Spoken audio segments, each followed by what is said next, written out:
where Web3 meets venture, investing, tech, blockchain, entrepreneurship, and fun. Join us for our very first podcast episode where Dr. Jemma Green, co-founder and chairman of Power Ledger, shares her incredible journey from investment banking to pioneering blockchain technology in the energy sector. We dive into her academic pursuits, motherhood, and the motivations behind starting this podcast. Jemma talks about the significance of blockchain in energy markets and AI's energy consumption. I'm your co-host, Anthony Pearl, and whether you're an investor or a startup looking for insights, it's time to get unblocked.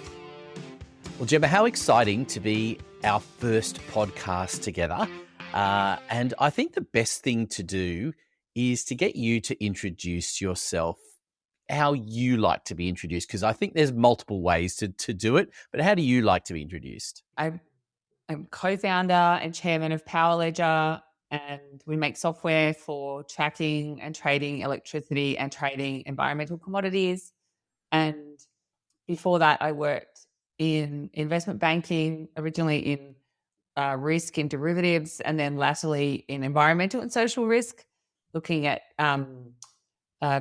companies that were going to list on the stock exchange in sort of high-risk environmental sectors like mining, oil and gas, heavy manufacturing, and also environmental commodities and energy.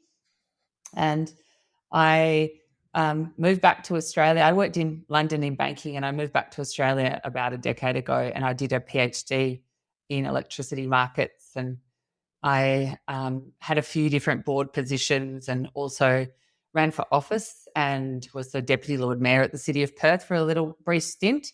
But I think a lot of those things that I was doing were quite small. But then as Power Ledger became bigger, effort and focus, I stopped doing a lot of the other things that I was doing at the same time. So pretty much for the last 4 years, that's been my sole focus. And in all of that, and actually 7 weeks before I met John Bullitt, my business partner, I had my first child, Emily, and then since then I've had 2 more kids. So I'm a mum of 3 who are now 4, 6 and 8 years old. And I live in Switzerland, in Zug, and we moved here a year ago. We moved Power Ledger's head office and our family here a year ago from Australia. We were based in Australia for 7 years, Power Ledger, that is. And we moved here to be closer to our clients and the markets in which we operate and be part of the blockchain ecosystem in Zug as well, rather than having to travel to conferences. So, yeah, that's just a little bit about me and my background.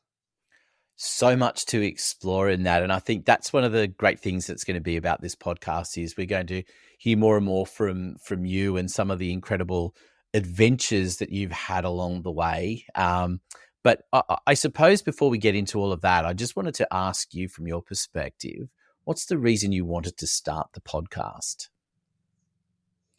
Well, there are a few things. I wanted to have deeper conversations with entrepreneurs and investors about the things that they're working on and how they solve problems, what their outlook is on the industry, and how they approach things like product market fit or raising capital or deciding who they're going to invest in the case of investors. So I wanted to have interesting conversations to get across those topics in more detail for myself personally. And I thought they would be interesting things for other people to hear about and learn about as well. Yeah, I mean, I think that's the most powerful thing that about this kind of medium is that you can have those amazing conversations and allow other people to benefit from them as well, because it's the great thing. You're really part of a community there, aren't you? In the broader sense of the blockchain and the venture capital community. Exactly, and I find the same. Like I've been a contributor to Forbes for about 7 years, and the topic I write basically one article a month, and the topics that I write about are things that I wanted to understand more deeply. And the act of having to write about something means that you have to get your head around it. And obviously in doing that, other people are the beneficiary of that in reading what you've written. And yeah, it's somewhat analogous, I guess, to that as well. Yeah, it's a constant learning experience, isn't it? Particularly in the area that you're in, because there's a number of different elements to the business itself, isn't there? Yeah, absolutely. I mean, in like right now, I'm writing an article in Forbes about AI and energy and how AI uses so much energy, but that seemed to be far more acceptable than the amount of energy used by blockchain, which is actually much smaller than AI. And then also on top of that, given the growth in AI for tech companies, how many of them are walking back from their carbon commitments? So like net zero commitments. So yeah, there's a lot of topics that are quite involved, but also intersect with each other. And so yeah, that how do those things coalesce and impact each other? I like to unpack those things and delve into them. Yeah, and I know there's so many of those topics that you can talk for hours on. I did just want to explore just briefly that whole idea of particularly AI because it is such a current topic. It's in some senses it's not new, but in many respects it is new. But I think the fascinating bit for me that I learnt in talking to you recently is the idea that AI consumes so much energy because it's not something that people would generally think about. No, it's not something that has made the mainstream discourse in the same way that like the energy consumption of Bitcoin or blockchain has. And that's what I find quite fascinating, which I mean, I think it's because AI is seen as a more acceptable technology or tool for various reasons. But yeah, I think that there's a dichotomy between the reaction and awareness of how much energy is used by blockchain technology compared to AI when AI uses orders of magnitude more now already and will use even more as time goes on. Like the energy consumption of the tech companies is going up tens of percentage points every year at the moment. In fact, like 50% more a year. That's the impact it's having. And they're already large consumers of energy given they run data centers for cloud and search and things like that. So, yeah, it's quite fascinating to see the level of acceptance and lack of awareness around actually what are the environmental consequences of this. And what I mean by that is if they demand more energy and there isn't ready supply, that's going to push up the price of electricity for everyone. And when we've already got lots of sort of macro pressure on the cost of energy from conflict and sanctions and certain supply chains being interrupted, and the consequence of that has been, electricity prices have gone up. When you add in, like you heap on, more issues on top of that, that's not really being talked about, I would say, right now. No, and I know particularly in the business communities in which I've been operating, it's more about being completely overwhelmed by the idea of AI and how much you should be using and how much it's um, changing jobs rather than replacing jobs. It's creating new jobs in a different space. But that's the interesting part as well is from an energy point of view, uh, are these new jobs just creating more of a impact on prices than potentially some of the efficiencies that you're saving in other areas? Well, I think that's effectively the trade-off and the tension that will play out. And as you say, like most of the conversations around AI are around how do we, for businesses, firstly, we know it's a exciting, hot new thing. So everyone's jumping on the bandwagon and adding AI in or trying to say they've been doing AI forever. They just didn't call it that. So I think there's a lot of FOMO going on around it. And even with investors, you can see that the ones that have been investing in this are trying to get into diversify their portfolio with as many players as possible. And that's driven up a lot of the values, like the valuations of the companies. But in terms of companies, they're really thinking about how do they use it to drive efficiency. And that's valid. But as it becomes into not just tasks, it might be roles, for those AI tools to perform as well as a person, you've got to look at the total cost, of course, which includes energy. And I think that's going to become like actually quite a geographical challenge because a lot of the AI compute power sits in certain places. And so that's where you're going to get the real squeeze on price. It's not spread all over the world. Yeah, I think it is a problem that is not being realised at a smaller level, as you say, but it is something that we're going to have to confront. And I guess that's the question of where does Power Ledger sit in being able to help solve some of those issues? Well, with AI, it's not so much like, different use cases. Like AI is a particular use of energy, but we have a tracking feature called Vision, which is used to track electricity in terms of type, time, place. And that can be used by energy retailers or companies to visualize what energy is being used at different sites at different times of the day, which can inform procurement strategies and procurement activities, and also reporting, annual reporting, or other kinds of reporting. And so energy for AI is one of those things, but it's not exclusively for that, but it can be used for that, absolutely. And then in terms of environmental commodities, I mentioned that at the beginning. What are they? They're things like renewable energy certificates and carbon credits. A renewable energy certificate is 1 megawatt hour of renewable power certified as having been produced.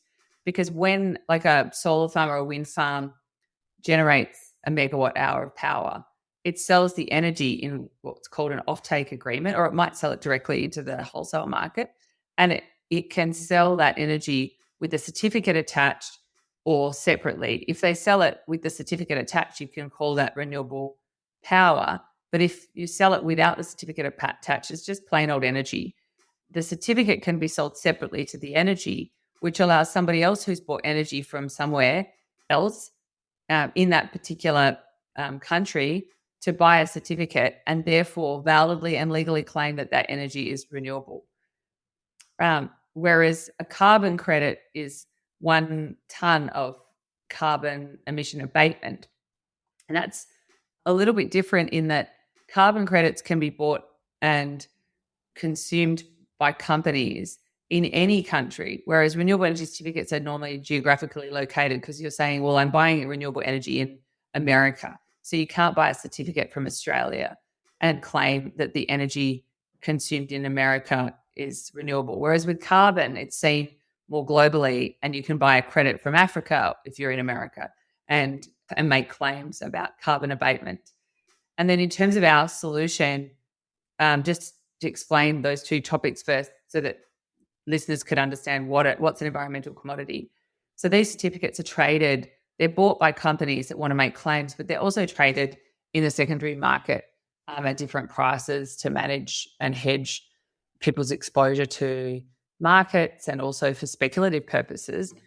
And we have a marketplace in the US called TraceX, which is an integrated marketplace to buy and sell and settle renewable energy certificates. When I say settle, I mean transfer the certificate from the seller to the buyer, and the buyer pays the seller as well. So that is currently focused on renewable energy certificates, but we've also built an instance of that which can be used for carbon credits. And then the other thing that the company does is peer-to-peer trading of electricity. And we have a project in Austria with a large energy supplier there called Energy Steiermark. And they are a very innovative retailer that really wants to put the customer first. And so we've developed with them a product for energy communities, which means that households, businesses, farmers can sign up to Energy Steiermark. And if they've got rooftop solar, they can sell their surplus solar to their neighbours or neighbouring farmers. Or if they don't have those things, they can purchase renewable energy from people in their local area. And we also have deployed that in other places. For example, in Thailand, in Bangkok, there's a project there called T77 and O77, which is peer-to-peer trading of electricity as well. So in broad brush, we do tracking of electricity, trading of energy peer-to-peer, and trading of environmental commodities. I love how this is quite international, because with the temptation, I mean, you said in the beginning, you started in Australia. What drew you overseas in terms of taking this there and not just trying to funnel it out of Australia? It's a great question. It's a fairly involved answer, but when we set up the company, no one had really heard of peer-to-peer trading or blockchain. And our first projects were actually in New Zealand and in Perth and in Japan and Thailand.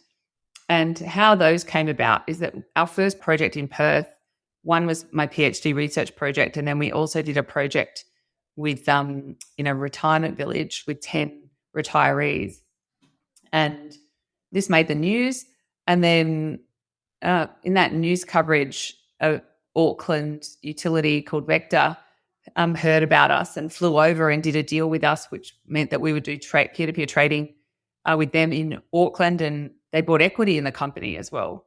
And then that made the news, and we started getting inbound queries from other places as well. So it was very organic. And we ended up like doing a lot of projects because there was somebody in the company, in the utility that is, that was wanted to pioneer this and wanted to be like an advocate. And they basically were approaching us and getting a project up and running. So we ended up getting into 14 countries.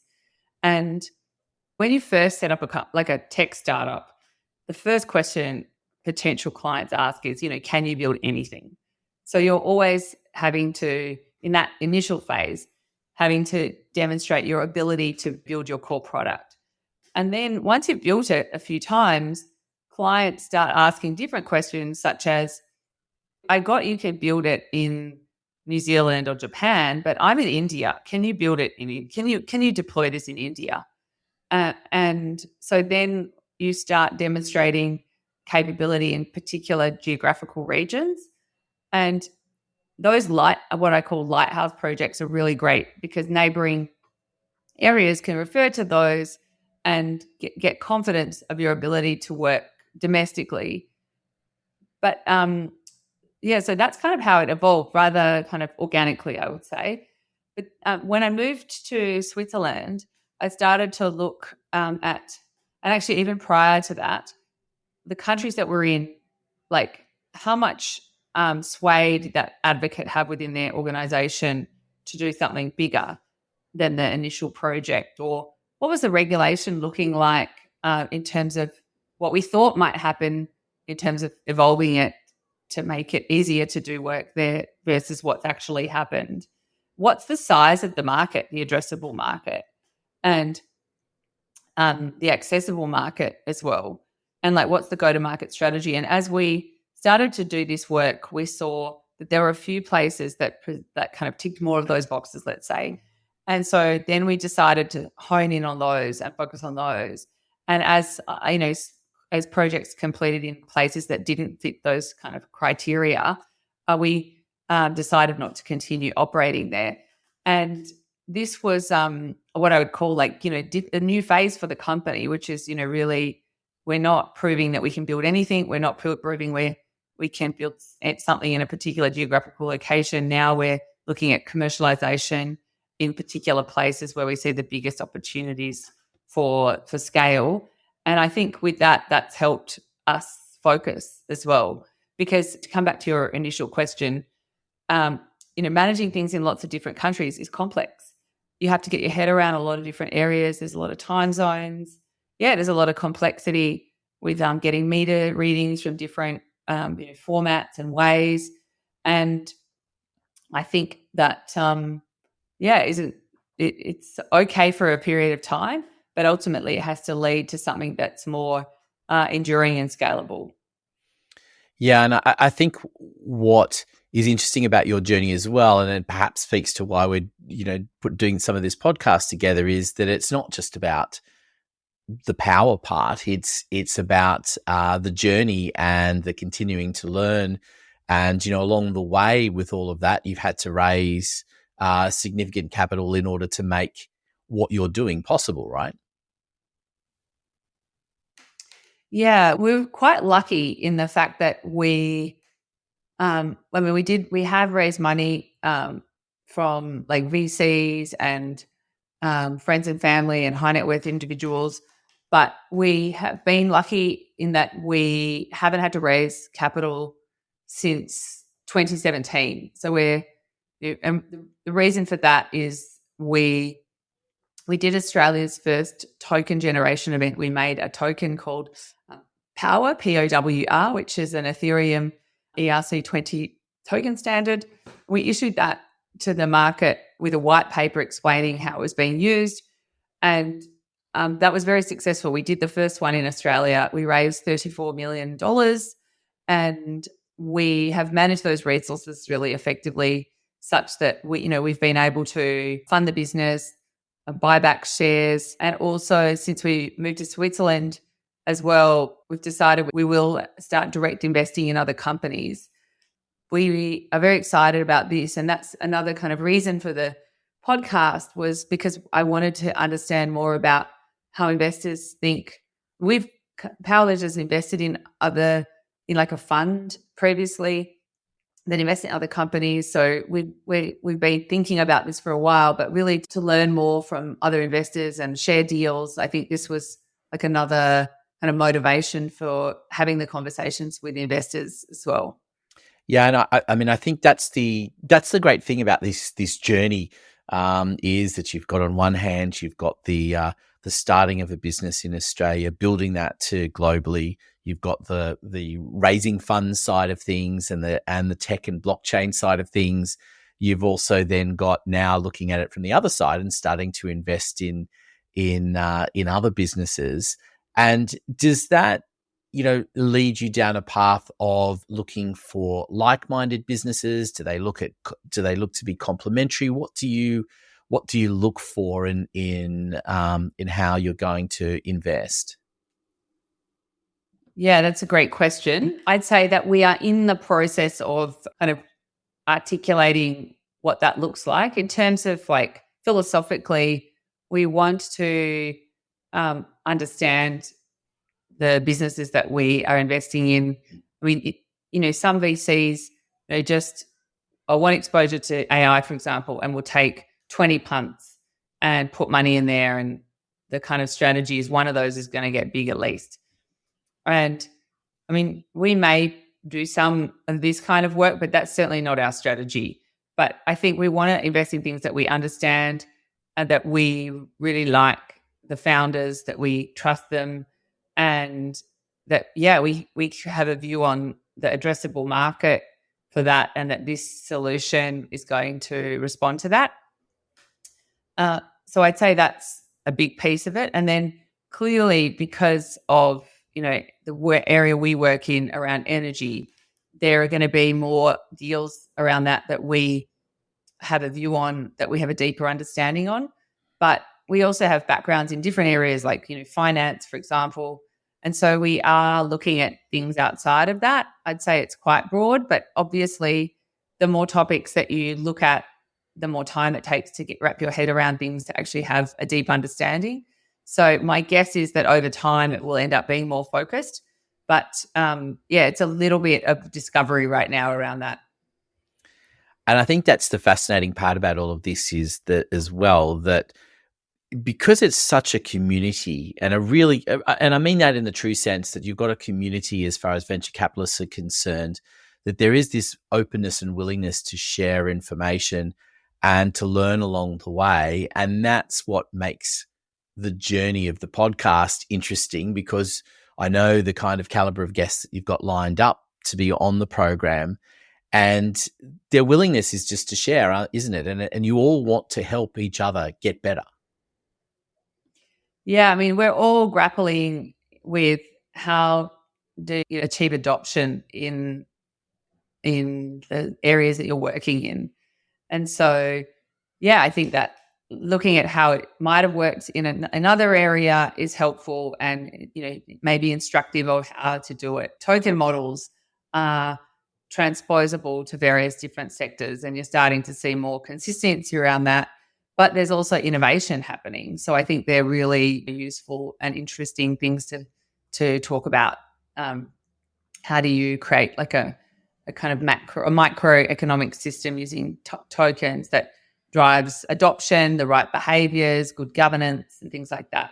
So I think that for people that are in the space, these are really interesting topics to understand and hear how other people are dealing with it. I'd love to get your take, and I want to talk about a few other different things in a minute, but I'd love to get your take on the blockchain side of things.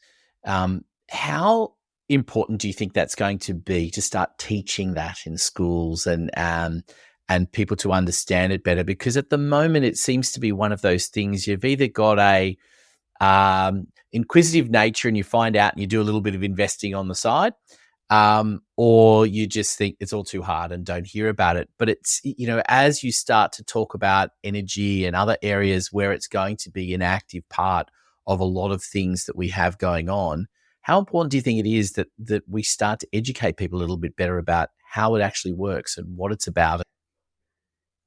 Well, understanding money in the first instance is really important, and there's not really much done on that in school, like money systems, monetary systems, debt systems, interest rates are covered later on. But, economic theory is kind of, I would say, very simplistic in terms of actually what's happening. Like, for example, people are broadly aware of the US debt, but they're not necessarily aware of things like Eurodollars, which is like another dollar printing system outside of America. It's double the size of that debt as the US economy has. It's US dollars that are not regulated by the US. Like the impact of all of that, how the real, and also inflation as well. Like, what's the real inflation rate, or how inflation rates like manipulated by pulling things out of the basket, the consumer price index basket. So I think there's a lot of very complex topics there you got to get your head around first to really understand why blockchain technology offers something that can address some of these things, or pour sunlight on them, I guess.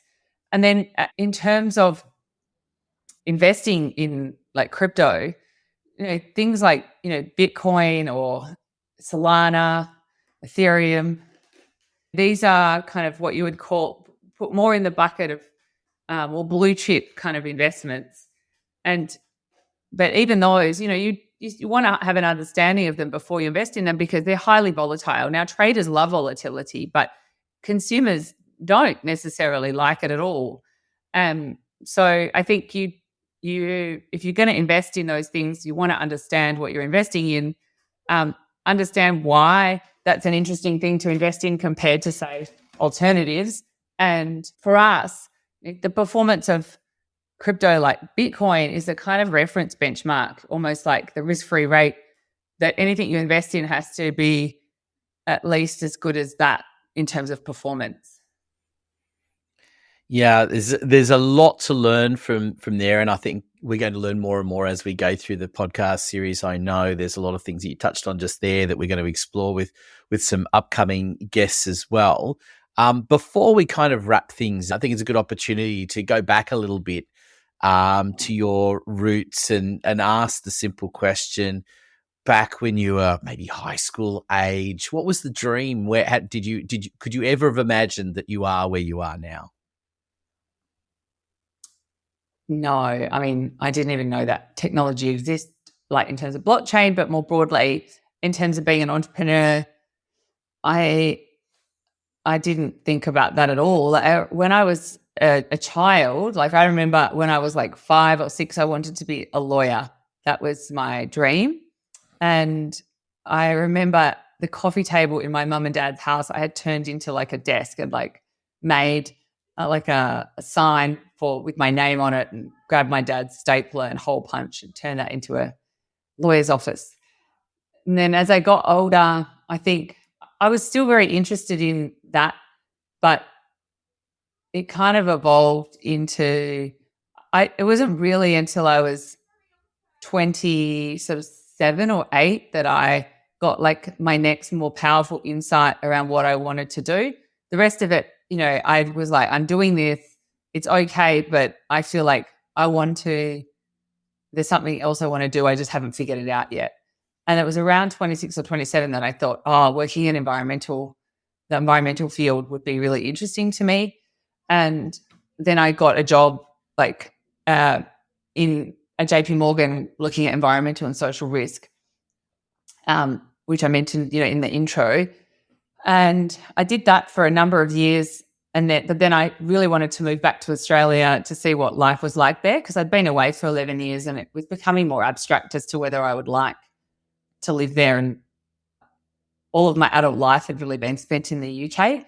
So I returned to Australia for 11 years, ironically, as well. I did my PhD, set up Power Ledger and whatnot. But I think actually what's ended up happening in the environmental space, and I've written about this a fair amount in Forbes and also on the website for Power Ledger, is that in this field, there's actually a schism with people that believe, the planet's burning, we need to get to 100% renewable energy, even if it means we have blackouts, brownouts, and high electricity prices.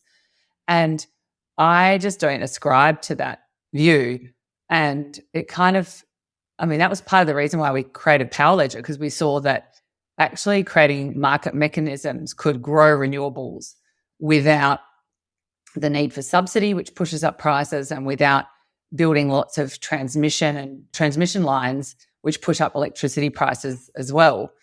But in terms of this field, I think there's a lot of issues actually around it, like in terms of the integrity of credits, also that it's very kind of large infrastructure kind of mindset. So changing that is very challenging. And so, I think I came into this field feeling much more like it was amazing than I do, having worked in it for now, nearly 15 years. So, I think that there are not necessarily the best, like there are people with great ideas that sound great, but actually if you play them out, there's actually a lot of perverse and unintended consequences. And so in terms of energy and climate, and then in terms of blockchain as well, like anything that's new, you get the tech stock boom of 2000 created lots of companies that don't exist anymore, as well as, the tech, the darlings or large companies that exist today, like, Facebook, Google, Instagram. These companies were created in that same era. And it's a little bit like that in blockchain, I would say, where, there are a lot of companies that have turned to dust already or won't exist in 5 years' time, but many companies that will be stalwarts of everyday lives were born in this era. So, there was so much of it that I didn't even know about when I was a child, let alone, 5 or 10 years ago. So, but I do feel like the work that I'm doing does gel with the things that I'm interested in. Like it's a combination of variety and, growth, where you're learning lots of things and contributing to the world in a positive way. I think those things were always important to me. And I feel like the work that I'm getting to do now is more of an expression than ever before of that. I love it. And I love that we're going to continue to explore all of that. I want to touch on very quickly, get you a quick response on 3 different, I think, significant things that have happened to you along the way. You've won an Entrepreneur of the Year award that was awarded or judged by Richard Branson. You, as you mentioned in the beginning, you managed to become Deputy Mayor of Perth, and you've written a book as well. So I think these are 3 things we haven't really talked about, but just give me a quick word on each of those. Okay. So, in 2018, I was awarded EY FinTech Entrepreneur of the Year for Australia, which was like an amazing experience. And I think for an early stage company to get that kind of recognition is so helpful. I went on actually to be a national judge for the EY Entrepreneur of the Year Awards last year. So it was great to actually be pitched to by entrepreneurs and hear their stories and choose the winner as well. So that was like an amazing opportunity in both respects. And I actually went to the finals as well, the global competition, and got to speak with the winner. It's fabulous to be around other entrepreneurs. And actually when I won the award in 2018 at the award event, which was in Sydney, that was actually the first time that I got to be around other entrepreneurs. And it was just so uplifting and refreshing. Of course, they're all very positive, but much probably to their detriment sometimes. This is myself. But I felt like, I'm around my people. It was great. And then so I was 7 months pregnant with my first child when I ran for office. And I thought it was a bad idea to do that. But friends of mine who work in politics actually were like, don't be silly, you'll be fine. It's just local government. So I kind of got persuaded of this, and I started off as a councillor, and then I became the Deputy Lord Mayor, and I was acting Lord Mayor as well for a period of time.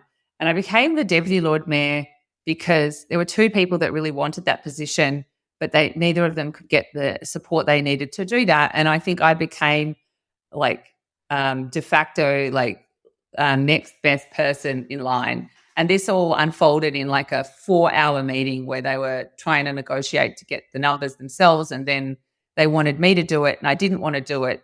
Actually, I said no. And then like 2 hours later, when it just seemed like there was an unending deadlock, I agreed to do it. So it was really very unintended and accidental that happened. And then in terms of the book, the lead author on the book is Chris Voss, and he wrote a very famous book called Never Split the Difference about negotiating. He was formerly a FBI hostage negotiator, and I loved the book, and I joined his mailing list, and they did a kind of invitation for entrepreneurs to apply to write a chapter in a book with him. And so I applied to that and was chosen to be part of the book, which was really great. And I actually wrote my chapter about a client that we had around 2018 that we didn't understand deeply enough. And we discovered latterly through the project implementation phase that there was a 2-horse race, and they ended up choosing the other company, which was a local company. And through that, I discovered we were very focused on implementing the project, but not adequately or even at all focused on understanding the market and their strategy and how the project fit in the strategy. And so that really had me look at how do we, within the company, create an approach that actually attends to all of those things to create trust. The book's called Empathy and Understanding in Business, and it's really about how do you really understand what's of importance to a client in terms of the project, how it fits in the strategy, and how that responds to the market and regulation. And that kind of failure informed this approach that we developed and still use to this day, and actually build upon. It's kind of like a bit of a mountain with no top. As you form a deeper relationship with your client, then you can do more with them. And the book got launched in January of 2024 this year, and it went to bestseller in 2 categories on Amazon, which I'm hugely excited about. And actually I'm going in September to LA because we're receiving an award for the bestseller. And Chris Voss is doing a TV series now, and I'm going to be interviewed for that while I'm there as well. So that's a bit about the book, or I wrote a chapter in a book rather than a whole book. Maybe one day I'll write it. Exciting. And I know it's one we're going to explore further as we get into the series. So just to wrap things up, 3 quick questions for you. Who would you say have been your major influences? Definitely Bill Ty. Definitely John Bullich, my business partner. Bill's an early investor and supporter of Power Ledger, and he's just such a positive kind of person and VC. Like in terms of role models of the kind of approach that John and I would like to take, he's definitely a strong reference. Yeah, he also is really into health and fitness, and he organises these kite surfing events where other entrepreneurs and investors come and network and also do extreme sports. And I think it's such a great combination. Doing kite surfing is such an intense thing. You can't help but focus solely on that. And I think with entrepreneurial life, it's very sclerotic. You can be pulled in many different directions. So I love that, the combination of things. And then apart from that, Richard Branson's definitely an inspiration in terms of he's created so many businesses, and his brand is really just impressive. And he also combines a business and fun, which I really like the combination of those things. They're 3 people off the top of my head. There's definitely more. And no, that's a great start. And look, hopefully we'll get a chance to talk to all of them as the series progresses. And so the last 2 questions, because I know you're a fan of getting a little bit away from the major heavy stuff and asking something a little bit lighter. So, favorite song and favorite TV show? I don't actually have a TV, so I don't actually watch that much TV. I mean, we have a Netflix account, but I can't even remember when the last time that I looked at it. I tend to watch TV series on aeroplanes occasionally, so I don't know if I can really, offer that many insights on that. But my favorite song at the moment is "Black, Brown, and White" by Tahuna Breaks. I just love that song. It's so nice to listen to, even on repeat. Excellent. Well, it's been such a privilege getting to know you, and I'm so looking forward to the rest of the series that we're going to do together, and some exciting guests coming up. So for now, thank you for being part of the first episode, and looking forward to so many more. Thanks, Anthony. Likewise. That's all for this episode of Unblocked. Please check out the show notes for information on Power Ledger and other contact information. We welcome your comments and feedback, and please hit subscribe wherever you are listening. This podcast was produced by Podcast Done For You. We look forward to your company next time on Unblocked.